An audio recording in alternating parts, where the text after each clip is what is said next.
Welcome back to Live With, brought to you by Species Nutrition. Visit speciesnutrition.com. I'm Dave Palumbo, and today's guest is a good friend of mine and to the show, and he's back by popular demand. He's the world's strongest bodybuilder, Stan Efferding. What's up, Big Dave? How you doing? Good. That title's a great title for you, because it's really apropos in the sense that you really are the world's strongest bodybuilder. And I still think to this day, even given some of the lifts I've seen by the late Dallas McCarver and Akeem Williams, I still think that, in the three lift max, the bench press, the deadlift, the squat, you still got the undeniable record. Well, I did it on the platform. That's the main difference. But I have to put a qualifier in there now that I'm the world's strongest pro bodybuilder, because that freak Larry Williams has been doing some crazy stuff. Larry Wheels. Larry Wheels, yeah. What do you think about him? I was going to ask you about that. Yeah, he's ridiculous, and so I have to put that other little qualifier in there. World's strongest pro bodybuilder over 50. How about that? What do you think Wheels' potential is in powerlifting and in bodybuilding, in your estimation? I think it's limitless. He reminds me of a young Ronnie Coleman. Obviously, he has to volumize that tall body. He's 6'1". Yeah. And so he's going to have to get more sweep to the quads and hamstrings. But he's just a really big, muscular guy. But more importantly than the bodybuilding aspect is just that he's a real athlete. He's a physical specimen. Right. So, and he's so young. He's 24. So yeah, he'll fill that body out. And I learned that lesson a long time ago, that the heavier I lifted, at some point it kind of impairs hypertrophy, and you have to set that aside for months at a time, at least twice a year, to try and build more volume. It's interesting because sometimes powerlifting, you're right, is because of the way you guys lift to get the strength aspect of it, you sometimes neglect some of the hypertrophy aspect of it. And to me, Wheels looks like he's a natural lifter. I don't even think does he even plan that far in advance? Does he even think like you would in that sense, or does he just go and lift? I don't know. He loves to lift, but he's going to make a life out of this. He loves to compete. I think the big thing is with powerlifting is that you end up using a lot of muscle groups and leverages and tendons and joints, and that to specifically use, say a quadricep muscle, you just have to get a greater range of motion. You can't be loading onto your glutes and onto your spinal erectors and using your hip flexors. And that's the big challenge, because we're so focused on how much weight we lift as opposed to whether or not the quad is doing the work as compared to all those other muscle groups.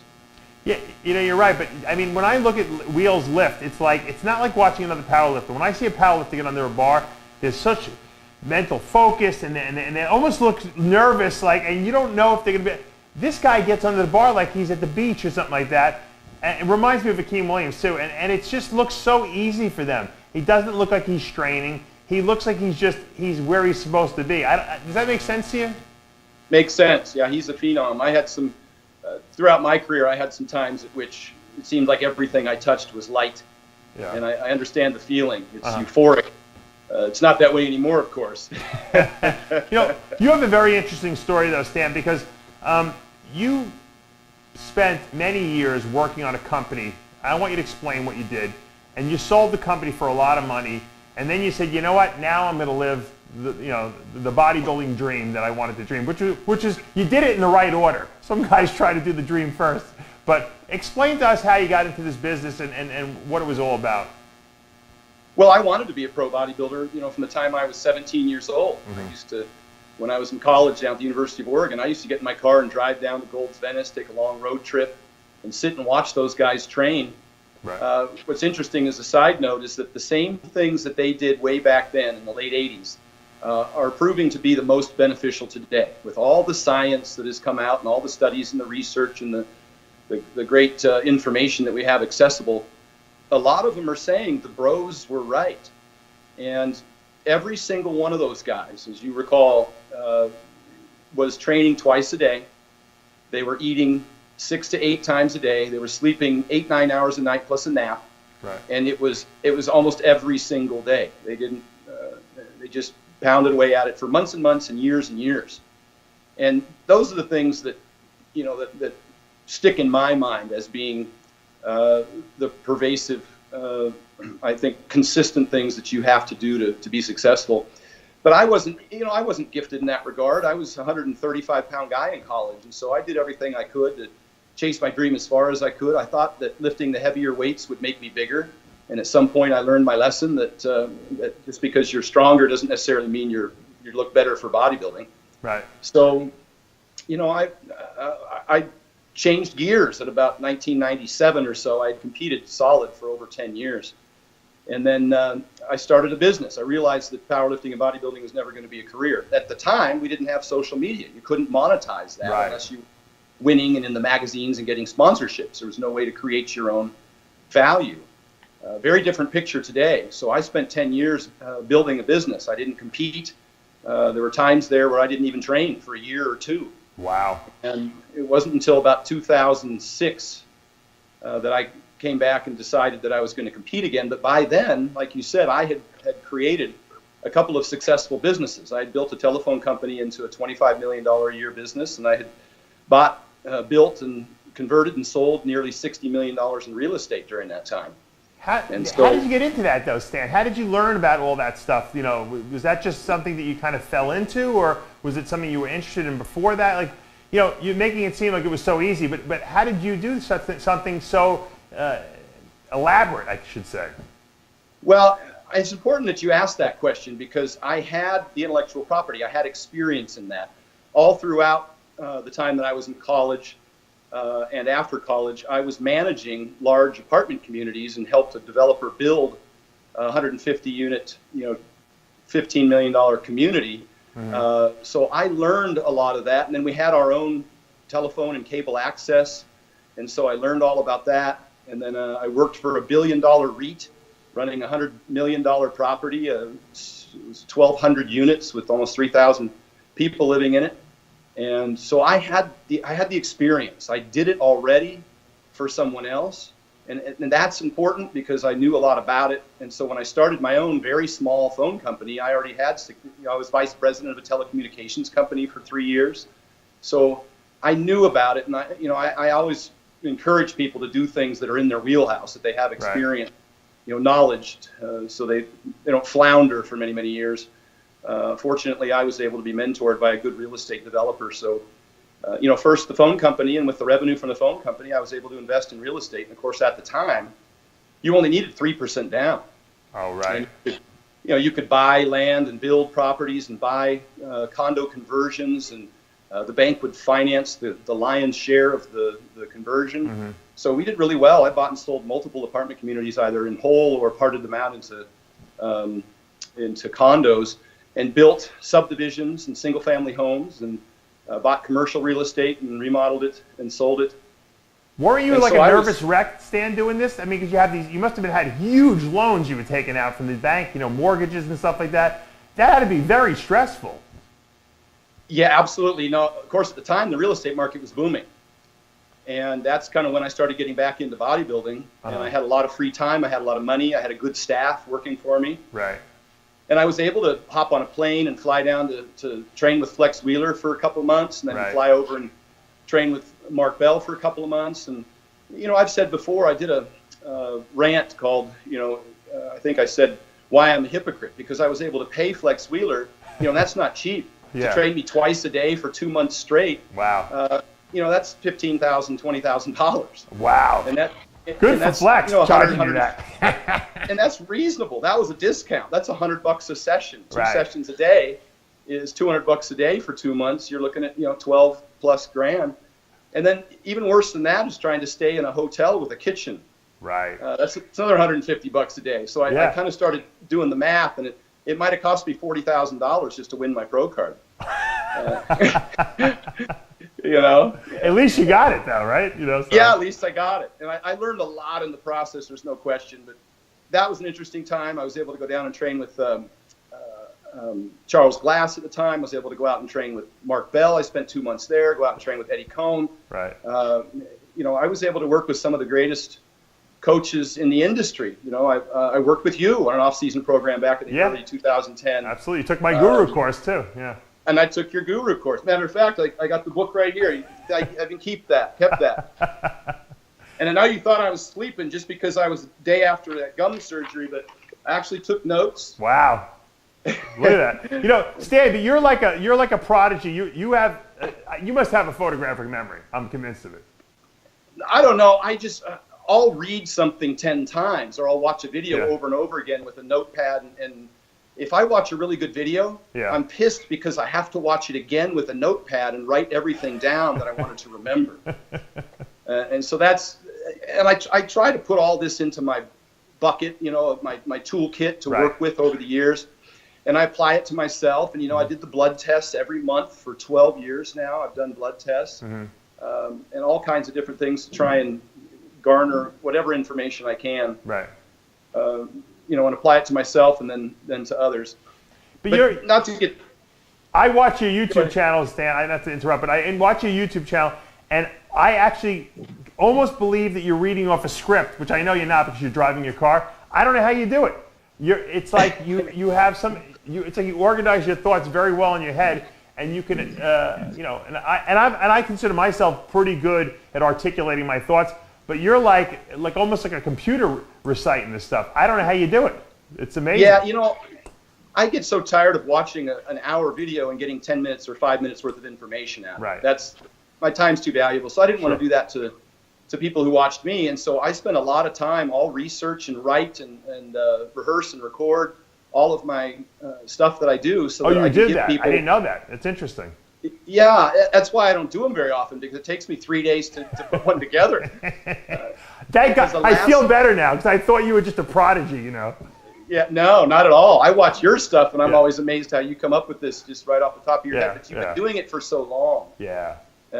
And I just wanted to make sure that if somebody's going to tune into me, that they get, all of their value and their time and the takeaways. I don't want to just sit and rant about nothing. I want to make sure that they can actually implement something from my videos to improve their performance or their health. When you were on Shark Tank, how many times did you rehearse that script that you gave to them? Oh, a ton. Yeah, I had my family sit in the living room holding up pictures of the sharks. I printed them out, big pictures of the sharks, so I could feel like I was actually talking to them. I did a rant about it behind the scenes at the Shark Tank, so people knew that I practiced that dozens and dozens and dozens of times. And it was good.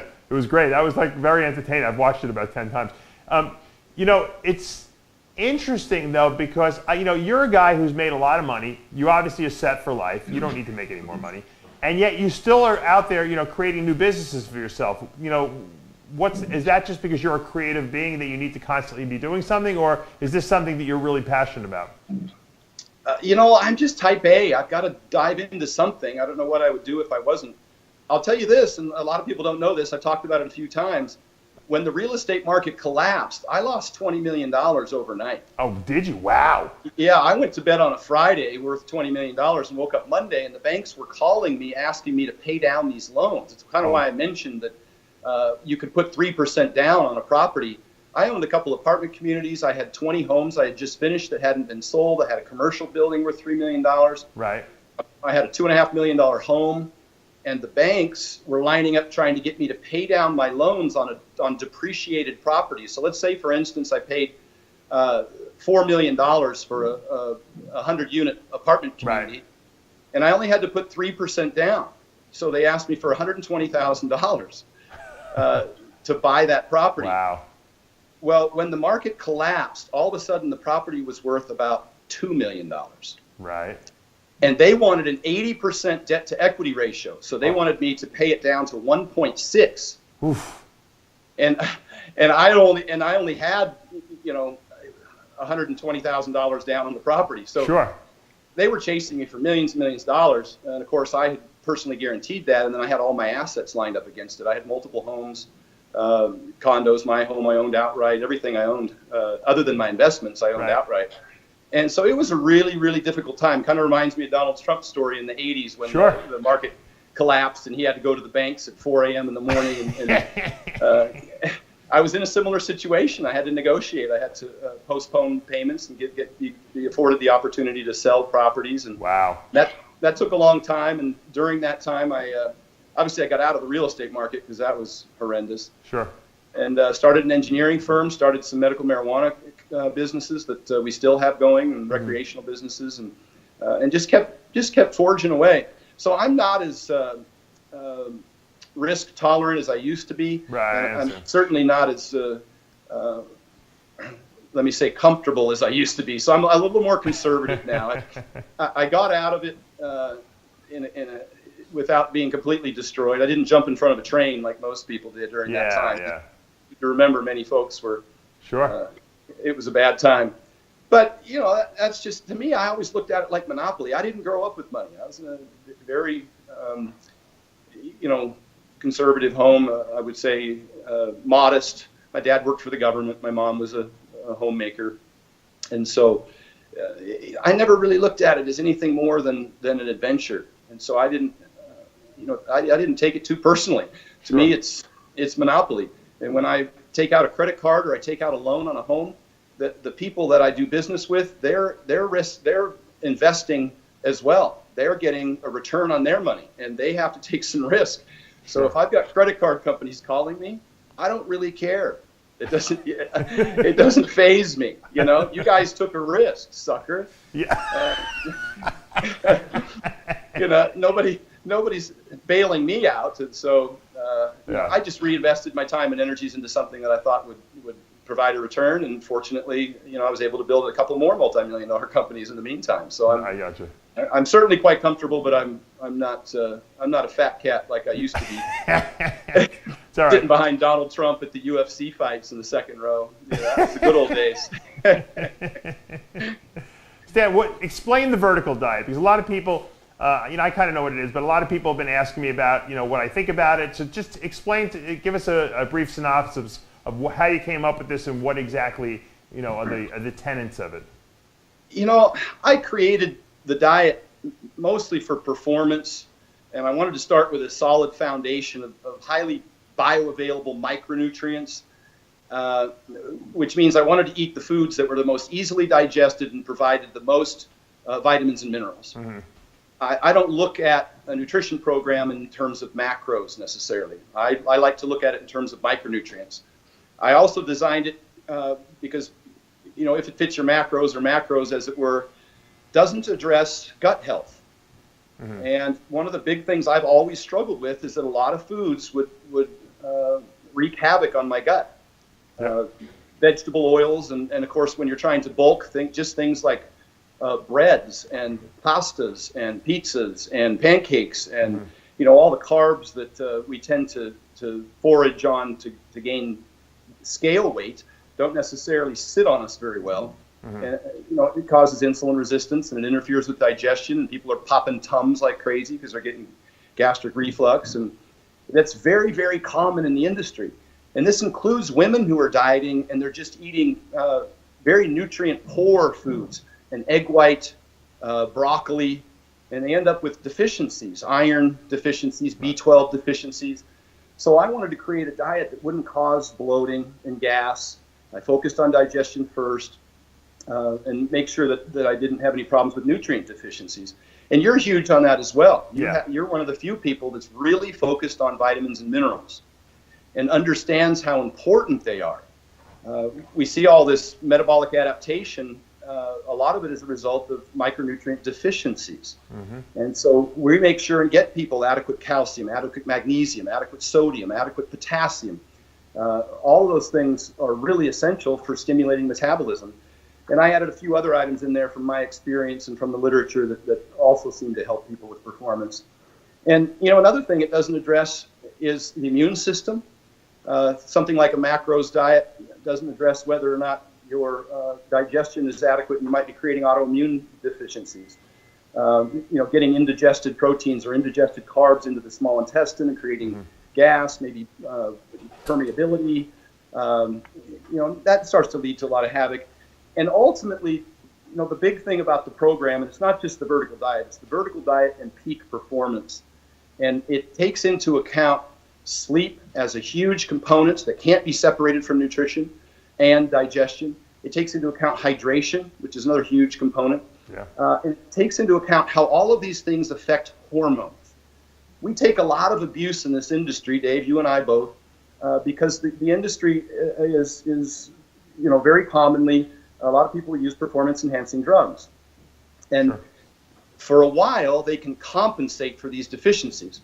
Maybe they're experiencing metabolic adaptation because of these egg white and broccoli diets, but they toss in some thyroid or clenbuterol and they get a temporary fix for that problem. But taking thyroid doesn't fix an iodine deficiency. It doesn't fix an immune system problem. It doesn't, it doesn't address the source of the problem, the micronutrient deficiency. So ultimately, athletes end up rebounding. They end up with these deficiencies, and they come back. All of a sudden, progress stops. So it's a stopgap. It's a temporary thing. Right. And so I wanted to get in front of it and make sure that my athletes didn't have nutrient deficiencies or hormone imbalances that were caused by a lack of sleep, because we're getting athletes up at 4 a.m. to do an hour of cardio when they've only gotten 5 hours of sleep, which suppresses testosterone, suppresses thyroid, increases hunger, increases, decreases metabolism. And we compensate for that by taking medications. Sure. And that's not a long-term plan. And so I wanted to create a diet that addressed all of that. And a lot of it, one of the big things with the diet is that when people are dieting, they tend to lose stamina and endurance and energy and just feel like shit because of metabolic adaptation, because their body temperature lowers. Yeah, all of that happens. And so I put foods in there that helped stimulate metabolism and helped give them more energy. Sodium's obviously a huge piece to that. Wearing a CPAP if they're sleeping, that's part of my program. If they aren't getting adequate sleep and they snore, I implore them to get CPAPs. And oddly enough, a great athlete like Hafthor or Brian Shaw, 400-plus pound guys, didn't have CPAPs and they snore. And I'll talk to their wives or I'll talk to their girlfriends and I'll ask those questions and remedy that problem because it's critical to their performance. Sure. Diet. I think anyone over 250 pounds probably needs a CPAP machine because. 100% agree. And I don't care how hard you train and how well you diet. If you're holding your breath at night, it's a done deal. Your performance is going to suffer. Yeah. So. And there's so many more things in there, like, I encourage the blood test because I want to find out what people are deficient in, or if they have insulin resistance, or if they have low vitamin D.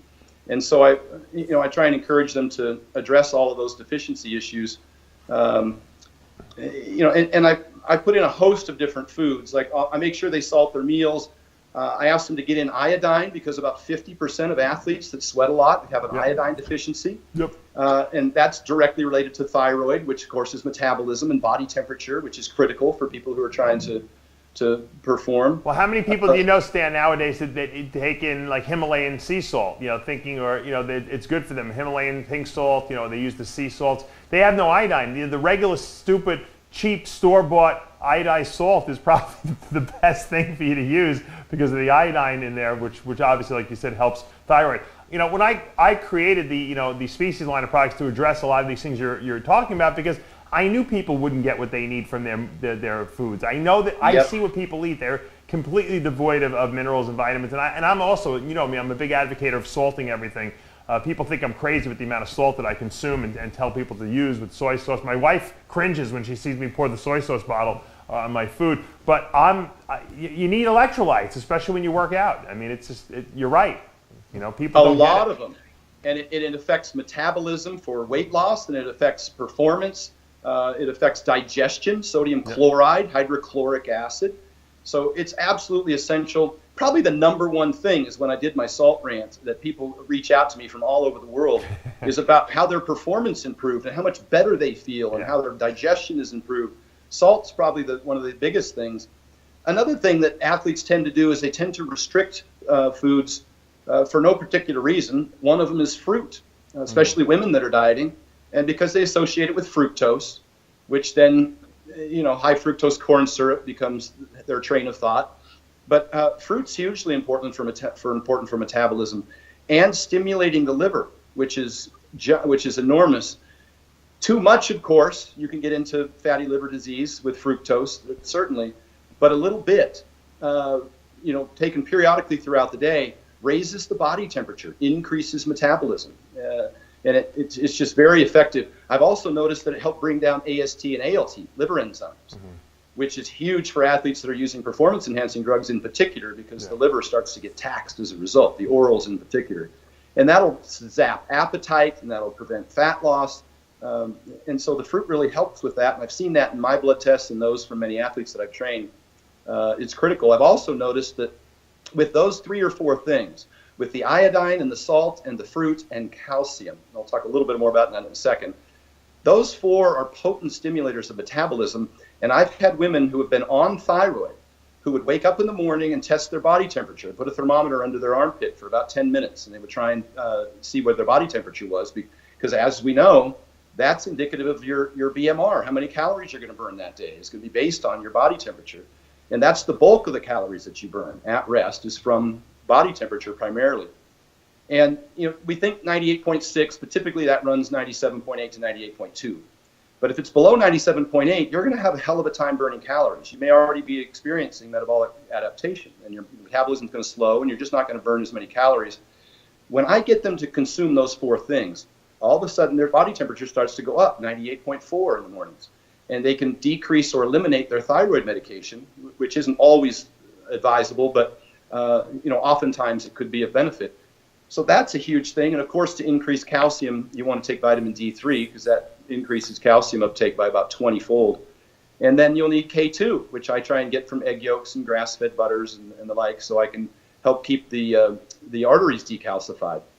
And as you know, and I hate to bring up bad news, but if Dallas McCarver had gone in and had a cardiac angiography, he would have seen the calcification in his arteries, and whether or not that would have changed his path. I always recommend that people try and find out if they have pre-existing conditions. Hence the blood tests. Hence something as simple as a cardiac angiography. They're only like $300 now to get an MRI with contrast dye to see exactly what the calcification looks like in your arteries. I've had it done twice. I had it done 5 years ago, and I had it done this. I believe it's a cardiac CT. I think they do it. It's a CT scan. I don't know if it's an MRI, but yeah. Cardiac and they CT. use contrast dye, and they can see exactly what the calcification looks like in your arteries and which ones, and whether or not you have a. And that can, potentially be a cause of high blood pressure, but I've found in the vast majority of cases, and I deal with a lot of big athletes, and I've had blood pressure problems here and there throughout my career when I've been too heavy and haven't paid attention to my nutrition. I found that the vast majority of high blood pressure can be addressed through nutrition. That's kind of why I did a high blood pressure quick fix kit recently where I talked about sleep apnea. I talked about low thyroid and why it's important to keep adequate thyroid, because people think that sodium causes high blood pressure. But the difference in the systolic measurement is maybe 2 to 5 points with sodium. Yeah. And with thyroid, it can be up to 20 points. And that's human studies showing a hypothyroid individual may have an elevated systolic pressure 20 points above somebody who has normal thyroid. Mm-hmm. And calcium as well. Of course, we know that relaxes the blood vessels, and magnesium. So, and potassium's the huge one. I get all of my athletes to consume 4,700 milligrams of potassium a day. And whether that means that they eat a potato or spinach or fruit or salmon or yogurt or a combination of all of them in an adequate dose, that seems to be one of the key components, that and the thyroid obviously, and the sleep apnea being addressed with a CPAP, that almost within 72 hours they can bring blood pressure from 160 to 190 down to 120. Very, very, very quickly, simply by, mostly with potassium and magnesium. Well, what you're suggesting is that a lot of people's medical problems could be related to the fact that they have mineral and vitamin deficiencies, is really what you're saying. Of course. Yeah. We know that. That's not a stretch. We know the vast majority of people who are taking medication, be it statins, blood pressure medication, proton pump inhibitors, and acid medication. The vast majority of them, it's a lifestyle issue. It's not a clinical, medical issue. Sure. No, and they're being treated. That's why, Stan, I've gone on rants, and that's why I say to people all the time, the 3 most important supplements that you should take that most people don't take, in other words, these are not the luxury item supplements. These are the imperative ones, is a good multivitamin, multimineral with real dosages and absorbable micronutrients. And I'm not trying to plug my own line, but that's why I designed species around that, demineralized. An essential fatty acid supplement, omega-lyzed, and a fiber supplement for your colon. If you would take those 3 things, you probably would be 50% more healthy right off the bat, doing nothing else. I agree 100%. I put foods in there first because I want to see somebody, maintain. But Stan, people are lazy. That's the problem. They're not. Your diet is probably awesome for someone who has the time to sit down and plan out and follow all the things. But most people are completely lazy. They don't even cook their own foods. They hire cooking services. They drink a lot of shakes. So for most people, you have to find a way to overcome. The ideal situation would be to get it from your foods. Just people can't do it, and that I think is a huge problem in our society because everyone's in such a rush all day long, You're absolutely right. Here's one thing I'll say to that.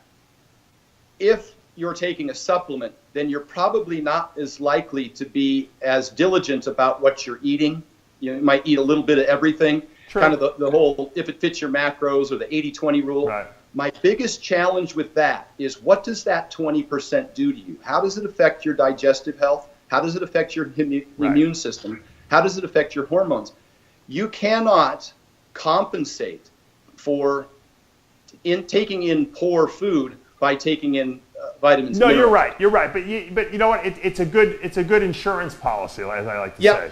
No, and that's what the physician study said about multivitamins anyhow. They said it didn't decrease all-cause mortality, but it's a hell of an insurance policy for those outliers that may be adversely affected by having nutrient deficiencies. Yeah.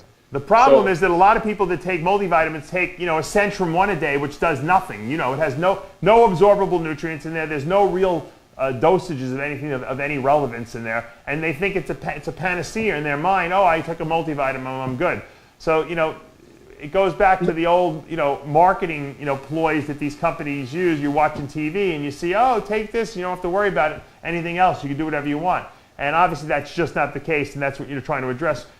I'm a big believer also in eating foods, first and supplementing as an insurance policy. But it's really the food you eat. You are what you eat. Let's face it. The old trite saying is really true. Yeah, and more than that, you're more than what you eat. You're what you absorb, and that's why. Right. I'm cautious to use the kinds of foods that are highly bioavailable. That's why I use red meat, because the heme iron is highly available. And a lot of women in particular who eschew red meat are subject to anemia, and that's a huge problem. B12 is another enormous one, and that doesn't just impact energy, it impacts digestion. And also with those multivitamins, a lot of them, most of them are synthetic. They don't have the proper cofactors. They're not in the doses in relation to each other that is necessary to be optimal. If you're going to take vitamin D, then you need to have some vitamin A and you need to have some vitamin K. Generally in food, you can avoid some of either the deficiencies or the surpluses. Start popping a whole bunch of vitamin A, you might end up with too much. Right. But eating vitamin A foods, whether it be in retinol form or carotenoids, you're less likely to have a vitamin A surplus. So it comes down to me, one of the big things I focus on with the athletes in getting them the foods that I get them is gut health and that they're digesting it properly. I'll have people that have been on prescription antacids for years. Right. And within a week, I've got them completely off because I understand that GERD and acid reflux is not caused by too much acid. It's caused by too little. Yeah. And that impairs digestion significantly. And now you're not absorbing those nutrients, the B vitamins in particular, or the calcium or anything. You have to have a good stomach acid, enough of it, and the proper pH to absorb all of these minerals. And then they have a huge impact. I've watched it myself and on my athletes. When you start taking in all these nutrients and you're digesting them correctly, again, the blood pressure being a huge one. And you've said before, you said this years ago, steroids won't kill you. High blood pressure will. Yeah. Yeah. And that's important to people understand that that's not the thing that you overlook. And I think it's very easy to fix. In the vast majority of people, they're deficient in potassium because 4,700 milligrams of potassium is hard to consume. You have to be deliberate about it. And most people aren't. Mm-hmm. It's interesting. You mentioned earlier that not having enough, digestive ability. When I was 300 pounds and I was eating, 12 times a day and guzzling shakes all day, I got a lot of acid indigestion. And I noticed that in other guys that I work with that are bulking and stuff like that, there is a lot more indigestion because you're eating so much food. I think your body just can't necessarily break it all down. You know, but I would notice that when I would be really, really, really hungry, like maybe I just didn't eat for some reason for 5 hours or something like that because I was just crazy busy, stuck in motor vehicles, whatever the case may be. You know, and then I ate. It didn't matter what I ate after that. I could eat the greasiest, most disgusting meal. It's like I absorbed it no problem. I didn't get any acid reflux from it. A meal normally that would destroy my stomach, it was like my body was primed for anything I gave it. And I'm not suggesting to eat junk food, but what I'm saying is I think that, you know, sometimes, you know, dare I say, because this is the bodybuilding mantra, we eat too much food, you know? Yeah, that happens as well. And that was what's going on with both Hafthor and Shaw. They were eating too much food. We remember the video that Shaw posted about a year ago. It's got 1 million hits or more about his 10,000 calorie day. Yeah. But it was what I called horizontal eating. That was pancakes, you know, IHOP for breakfast and burritos for lunch and pizza for dinner. And that was causing him a massive amount of distress. And he's probably used to me calling him out like this now because I've mentioned it so many times. And one of the first things he said to me after starting my diet is when I saw him, he leaned in and kind of quietly said, "Stan, I'm regular." and I understand that because I've done that to myself for nearly 30 years trying to bulk up. And I know what it's like to have to run to the toilet after every meal. Yeah. And I didn't think that needed to be that way. And there have been times as a bodybuilder when you're eating cleaner that you realize that, you know, you're not wreaking that havoc on your body and you're more regular, especially when you're eating really quality foods. I was eating a lot of top sirloin steak. And so that was very efficiently used by me, and my the stool was quality and normal and regular.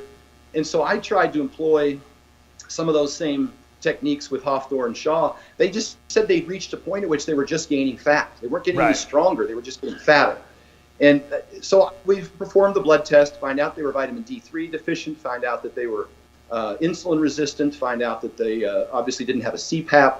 And so we went about trying to correct those issues. We dropped a little bit of body fat. You notice Shaw this year had lost about 15 pounds of body fat and got pretty lean.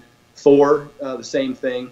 And then we just drove, like with the vertical diet, I create a kind of a foundation of these highly bioavailable micronutrient dense foods, and they eat those first. And then an athlete that requires, you know, more calories just based on their mass and their workload, I can't fuel that to them in oatmeal or pasta or pancakes because it'll completely wreck their digestion. And so that's where I start pushing a lot of white rice, and I start increasing their red meat intake. Even then, I'm not trying to get their protein above a gram per pound because when they consume that much carbohydrates, they're very protein sparing. And so it's been very effective for their digestion. Their body composition changed. Their strength, obviously, you know, Hafthor just had a whirlwind of a year. Went from pulling, say, I think 940 at the Arnold to 1,040 at the World's Strongest Man. Crazy. Which is just ridiculous. Yeah. So, and you know, it's not just it's on both ends. I work with 120-pound IFBB Pro bikini girls too, with the same theory that I don't let them over restrict. I encourage them to eat fruit. I encourage them to have a calcium source daily, which is usually dairy. And if they can't handle milk, then we go to a Greek yogurt. And if they can't handle that, then we use a slice of cheddar cheese. But they don't appreciate how important calcium is for their metabolism as well. And these women quickly shut their metabolisms down with their caloric restriction and their high workload. And so I have to keep fueling that with some fruit and with some salt and with some dairy and with some iodine for their thyroid. You know, I have to combat that. It's a constant battle. And in doing so, they don't rebound after the show. Their body hasn't been depleted of anything, and so it doesn't. They don't get the edema and the outrageous fat gain back and all of that.